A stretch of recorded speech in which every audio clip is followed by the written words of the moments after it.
Udara pagi di Tanah Abang masih dipenuhi sisa embun yang perlahan menguap, bercampur aroma keringat, aspal panas, dan bau gorengan dari pedagang kaki lima yang mulai membuka lapak. Di salah satu sudut pasar yang lusuh, duduklah seorang lelaki tua dengan pakaian kumal dan topi lusuh yang menutupi sebagian wajahnya. Ia dikenal sebagai Pak Dul, pengemis renta yang seolah menjadi bagian dari latar pasar itu sendiri, tak diacuhkan, tak dihiraukan.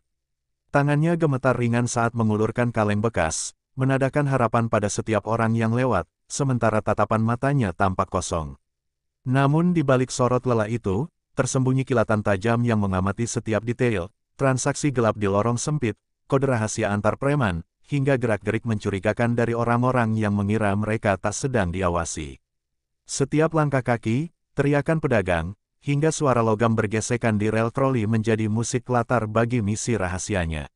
Sesekali, Pak Dul batuk parau, suara serak yang menutupi bisikan pelan ke mikrofon kecil tersembunyi di balik kerah bajunya. Ia melaporkan pergerakan Roni, Cobra, sosok yang menguasai pasar dengan tangan besi, pemalak ulung yang menghisap habis keuntungan para pedagang kecil. Tak ada yang menyangka, di balik topeng kemiskinan itu, tersembunyi identitas seorang intelijen senior bernama Iqbal Rahman. Setiap detik, ia merekam wajah, menghafal rute pelarian, dan memetakan jaringan kejahatan yang beroperasi tanpa takut akan hukum. Hari itu, dia tahu, badai akan segera datang, dan dia siap menantangnya dari tempat paling tak terduga. Matahari merangkak naik, menebar panas yang membuat bayangan memendek di antara kios-kios sempit. Suara pasar semakin riuh, tetapi di balik kebisingan itu, ketegangan merayap pelan seperti ular mencari mangsa. Iqbal, masih dalam wujud Pak Dul, menyadari ada sesuatu yang tidak beres. Biasanya, preman-preman itu bergerak dalam pola acak, memalak, mengancam, lalu menghilang di kerumunan. Namun hari ini berbeda, mereka terlalu teratur, terlalu diam, seperti anjing-anjing liar yang mencium bau darah. Tatapan-tatapan curiga menyelip di balik kacamata hitam, tangan-tangan kekar menggenggam besi tipis di balik jaket lusuh. Iqbal mengerutkan kening, berpura-pura batuk keras, memberi kode samar melalui mikrofon kecil di balik kerah bajunya. Tak ada respons. Keheningan di saluran komunikasi membuat jantungnya berdetak lebih kencang daripada biasanya. Asteris-asteris Andi tak membalas. Asteris-asteris. Detik berikutnya, situasi meledak. Dua pria bertato menerobos kerumunan, menggenggam Iqbal dengan kasar, seolah menyeret pengemis biasa yang membuat onar. Teriakan pura-pura ketakutan keluar dari mulutnya, namun matanya tetap awas, menghitung jumlah musuh di sekelilingnya. Asteris-asteris 15, 20, 30. Asteris-asteris mereka muncul dari segala arah, mengepung lorong sempit dengan jalur keluar yang telah tertutup rapat. Di ujung kerumunan, berdiri Roni, Cobra, dengan senyum miring, menatap Iqbal seolah sudah tahu rahasianya. "Kau pikir kami bodoh, Pak Tua?" Suaranya tajam, menembus riuh pasar. Dalam sekejap, Iqbal menghentakkan tongkat kayunya, menghantam lutut salah satu pria yang memegangi lengannya. Dentuman tulang retak bergema samar, disusul teriakan kesakitan. Penyamaran runtuh, tapi misi belum selesai. Ia kini sendirian, melawan 30 preman yang mengira mereka berburu mangsa mudah, tanpa tahu bahwa mereka baru saja membangunkan serigala di sarangnya. Lorong pasar yang semula dipenuhi teriakan pedagang dan suara tawar-menawar mendadak berubah menjadi arena sunyi yang menyesakkan. Kerumunan beringsut mundur, membentuk lingkaran tak kasat mata yang menonton tanpa berani campur tangan.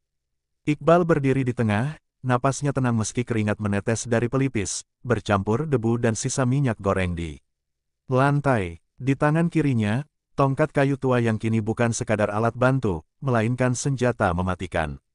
Roni, Cobra, melangkah maju, matanya penuh ejekan, memberi isyarat tanpa suara. Seperti gelombang ganas, para preman menyerbu serempak, senjata tumpul terangkat tinggi, siap menghancurkan pria yang mereka anggap sudah habis. Namun, mereka salah. Iqbal bergerak dengan presisi yang tak terduga, seperti bayangan yang menari di antara celah sempit. Tongkat kayu itu berputar, menghantam tulang kering, mencongkel lutut, dan menusuk tepat di tenggorokan tanpa ragu. Setiap pukulan membawa rasa sakit yang terukur, cepat dan efisien, seolah tubuhnya dilatih untuk bertahan di tengah medan yang lebih buruk dari ini. Suara besi jatuh, teriakan tercekik, dan gemuruh tubuh ambruk bersahut-sahutan. Iqbal memanfaatkan segala yang ada, mengaitkan tali jemuran untuk menjatuhkan lawan, mendorong etalase besi hingga roboh menimpa dua preman sekaligus. Seorang pria bertubuh besar mencoba menyerang dari belakang, namun Iqbal berputar cepat, mengayunkan tongkat ke pelipisnya hingga tubuh raksasa itu roboh seperti pohon tumbang. Di sudut keramaian, Dina, pedagang pakaian sederhana, menyaksikan semua itu dengan mata terbelalak. Ia mengenali sosok Pak Dul, si pengemis tua yang sering ia beri sisa makanan, namun kini pria itu bukan lagi sosok lemah yang biasa duduk di pojok pasar. Ada sesuatu yang berbeda, sebuah rahasia besar tersembunyi di balik penyamaran lusuhnya. Sementara itu, Roni, Cobra, hanya berdiri. Wajahnya berubah dari penuh percaya diri menjadi ketakutan samar. Iqbal, dengan napas berat dan darah menetes dari sudut bibirnya, menatap lurus ke arahnya. Pertarungan belum usai, ini baru permulaan. Udara di pasar Tanah Abang berubah berat, dipenuhi aroma keringat, debu, dan darah yang merembes di antara celah aspal retak. Tubuh-tubuh tergeletak di lantai, merintih atau tak bergerak sama sekali. Iqbal berdiri di tengah lingkaran itu, dadanya naik turun, bukan karena kelelahan semata, tapi karena adrenalin yang masih mengalir deras. Tatapannya terkunci pada satu sosok yang belum tersentuh, Roni, Cobra, yang kini mundur beberapa langkah, senyum sinisnya perlahan luntur, digantikan ketakutan yang tak bisa disembunyikan. Tangan Roni merogoh ke balik jaket kulitnya, menarik keluar sebilah pisau panjang yang berkilat di bawah sinar matahari yang condong. Kau pikir bisa melawan semuanya sendirian, Pak Tua? Desisnya pelan namun penuh racun. Iqbal tak menjawab, ia hanya mengencangkan genggaman pada tongkat kayunya yang kini penuh bercak darah dan serpihan cat terkelupas. Mereka berdua bergerak hampir bersamaan, Roni melesat maju, mengayunkan pisaunya dengan brutal, sementara Iqbal menghindar dengan gesit, memutar tubuh, dan menghantam pergelangan tangan lawannya. Pisau itu terlepas, melayang di udara sebelum jatuh dengan dentingan dingin di atas aspal. Tapi Roni tak menyerah. Mereka bertarung habis-habisan, tinju dan tendangan bersahut-sahutan, suara tulang beradu menggema di antara lorong sempit. Meski lebih muda dan bertubuh lebih besar, Roni tak mampu mengimbangi teknik bertarung Iqbal yang penuh perhitungan. Dengan satu gerakan cepat, Iqbal mengunci leher Roni menggunakan tongkat, menekannya hingga pria itu tersungkur ke tanah, tercekik dan tak berdaya.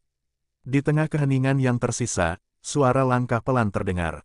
Dina mendekat, wajahnya pucat, namun matanya penuh tekad.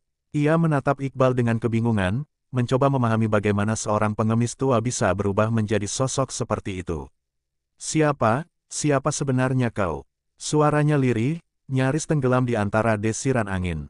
Iqbal tak langsung menjawab, ia hanya menatap Dina sejenak, kemudian membuka sedikit kerah bajunya, memperlihatkan lencana kecil bertuliskan asterisk Polri asterisk. Yang tergantung di rantai tipis, tersembunyi selama ini. Bukan siapa-siapa, jawabnya datar, sebelum memalingkan wajah dan melangkah pergi, meninggalkan Dina yang berdiri membeku, mencoba mencerna kenyataan pahit di hadapannya. Di kejauhan, sirene polisi mulai terdengar, mendekat dengan cepat. Bagi Iqbal, misi ini selesai. Tapi bagi pasar Tanah Abang, kisah tentang pengemis tua, itu akan tetap hidup, sebagai legenda tanpa nama yang melawan kejahatan dari balik bayang-bayang. Langit Tanah Abang mulai menggelap, bukan hanya karena senja yang merayap pelan, tetapi juga karena jejak kekacauan yang baru saja berakhir. Sirene polisi meraung keras, memecah sisa-sisa keheningan, diiringi kilatan lampu merah biru yang memantul di genangan air kotor.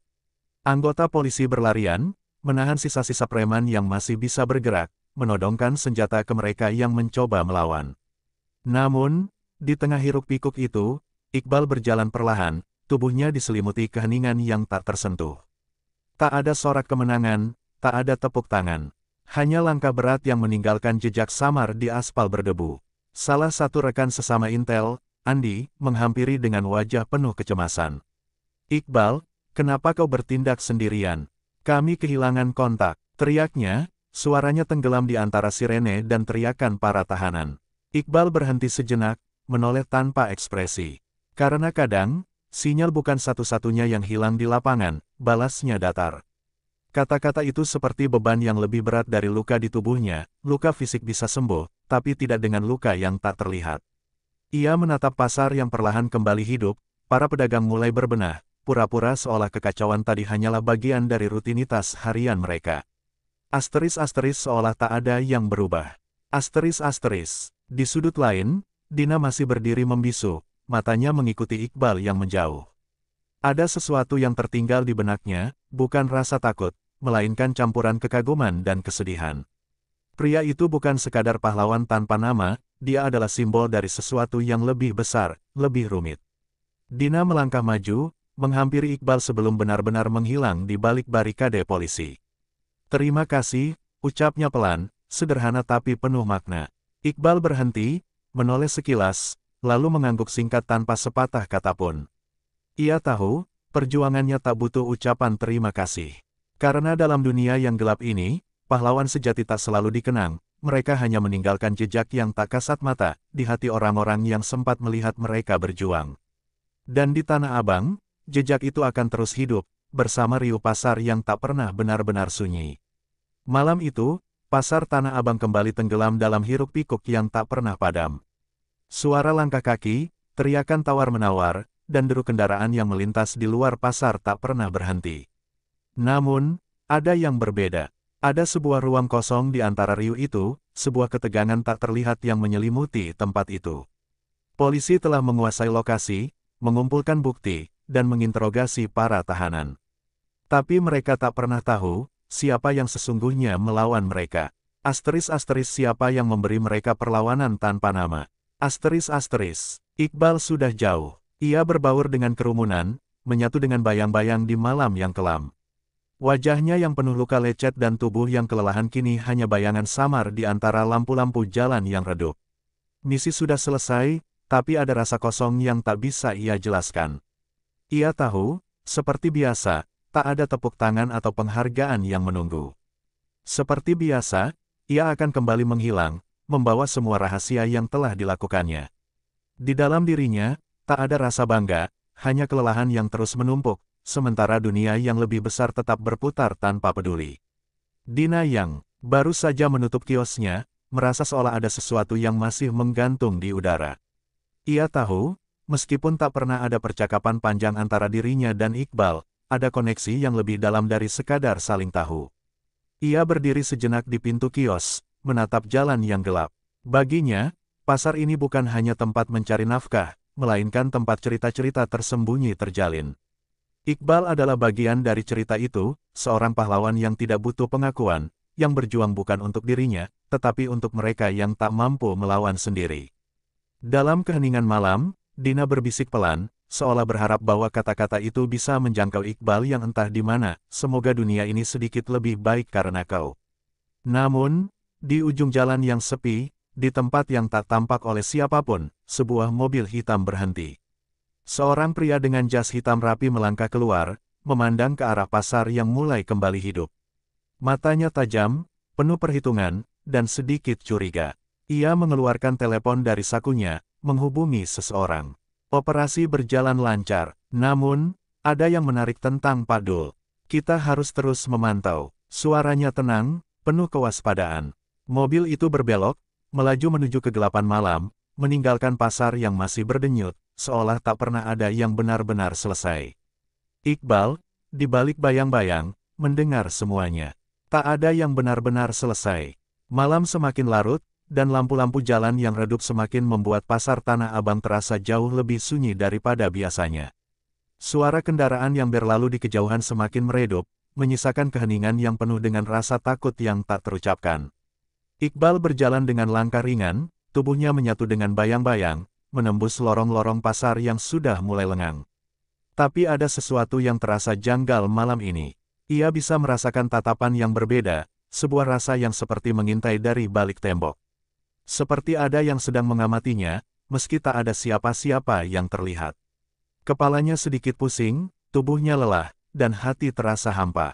Ia tahu, meski tampaknya misi ini sudah berakhir, tapi tak ada yang benar-benar bisa meninggalkan dunia ini dengan tenang. Ada bayang-bayang yang terus mengikutinya, tak peduli berapa banyak wajah yang ia ganti, berapa kali ia menyamar. Dalam setiap langkahnya, selalu ada yang mengawasi, selalu ada yang menunggu di balik sudut-sudut gelap. Dan malam ini, sesuatu yang tak terduga terjadi. Di sebuah kedai kopi yang sepi, seorang pria mengenakan jas hitam duduk di meja pojok, menyendiri dengan secangkir kopi hitam yang sudah lama dingin. Matanya tertuju pada pintu, menunggu sesuatu, atau lebih tepatnya, seseorang. Iqbal memasuki kedai itu tanpa suara, seolah ia sudah tahu apa yang akan terjadi. Ketegangan di udara terasa nyata, seolah setiap napas yang diambil membawa berat yang tak terungkapkan. Pria dengan jas hitam itu menatapnya dengan tatapan tajam, namun tak ada kejutan di sana, hanya sebuah pengakuan yang sudah lama dipahami. Iqbal Rahman, suara pria itu mengiris keheningan. Kau tak pernah benar-benar pergi, bukan? Iqbal menatapnya tanpa ekspresi, duduk di hadapannya dengan tenang, seperti tak ada yang terjadi. Aku hanya bersembunyi di tempat yang kau tak tahu, jawabnya dengan suara serendah mungkin, tapi penuh makna. Pria itu tertawa pelan, kemudian meletakkan secangkir kopi yang sudah dingin.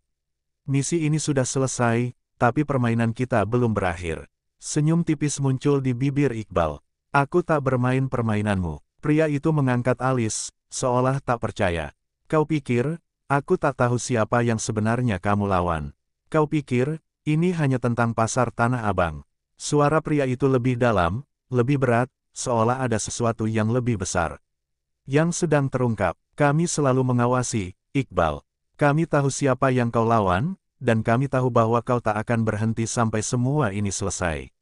Iqbal mendengus pelan, lalu berdiri. Matanya menyiratkan ketegasan yang tak terbantahkan.